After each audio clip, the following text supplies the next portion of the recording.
पहाड़ियों की गोद में बसा हुआ।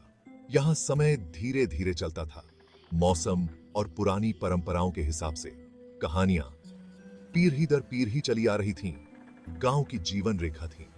वे आत्माओं और परछाइयों की कहानियां थीं, प्राचीन प्राणियों और भुला दी गई जगहों की। इन कहानियों में एक कहानी जो सबसे ज्यादा डरावनी थी, भूतिया कुएं की कहानी। यह गांव के बाहरी इलाके में था, एक भयानक खामोशी में डूबा हुआ, अछूता, त्यागा हुआ।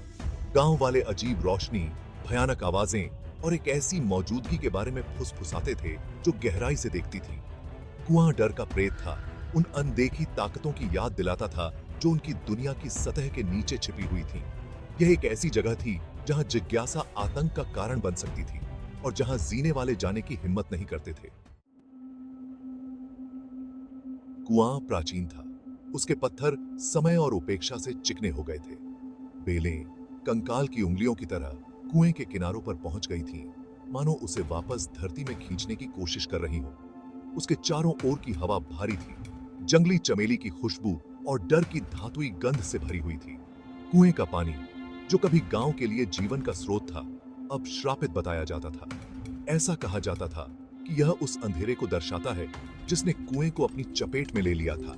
इसकी सतह चांद के पीले, भयभीत चेहरे के अलावा और कुछ नहीं दिखाती थी। गांव वाले कुएं से बचते थे। उनका डर एक ऐसी चीज थी जिसे महसूस किया जा सकता था। यह एक ऐसी जगह थी जहां जीवित और मृत के बीच का पर्दा पतला था, जहां अतीत की फुसफुसाहट वर्तमान के डर से मिलती थी।